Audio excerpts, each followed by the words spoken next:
We came down to Coonawarra in the late 80s, and I said to Melissa, look, we'll just go there for a year or two because I just wanted to do it from a winemaking point of view. So here we are, sort of 30 odd years later, we're still in Coonawarra and very happy in Coonawarra.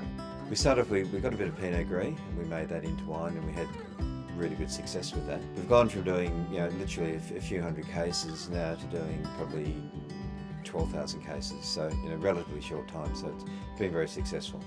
A couple of years ago, I saw one of the 1 tonne gorilla bins over at Mount Benson. I thought, gee, that looks really neat and very compact, especially compared to a lot of other 1 tonne bins. Then a few years later, when we wanted some bins out for ourselves, I thought, well, that's the go. We initially were looking at those bins mainly for grape transport, with the intent of maybe using them for some fermentation as well. So when we did use them for fermentation, we just found that they were so good. The big surprise to me was just the convenience of them. Because with the plastic liner, it's got a very large surface area, so it sheds heat. So with the fermentation, you build up a lot of heat, and that generally requires refrigeration to cool the ferment down.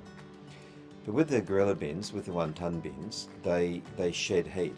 We find that if anything, we're probably having to warm the ferments rather than cool them down, so which is a huge bonus.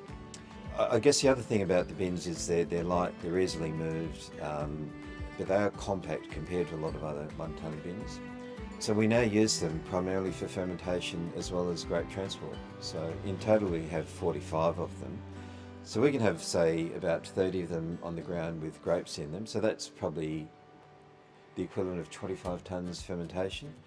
And then we can have another 15 out in the vineyard, for picking fruit. And they just work really well. And we hand plunge them when we're fermenting. And that's the other thing, that given the height of the bin, you can easily get to them.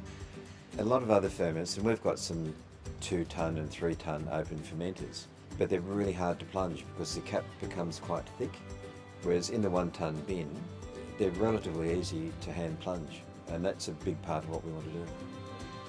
We rotate them into the receivable bin stroke crusher, and then that's the other really good thing. We use a basket press, and when we pump the juice out of them, so we've just got pretty much skins left. Then we tip them straight into the basket, and they tip really neatly. So we've got probably the equivalent of a 4 to 5 tonne basket press, and they go tip straight into the cage. So once again, you're minimising the handling. And the bins are really easy to move around with on just a pallet jack as well. So the bins are lightweight, they're compact, and if you want to use them for fermentation vessels, they're fantastic. And they're certainly ahead of any other bins that I've seen. Because of the thin plastic, it's basically the metal frame gives them the integrity, and that allows the shedding of heat. I think the main point I wanted to make was that, rather than transport bin, I'd see them as fermenters.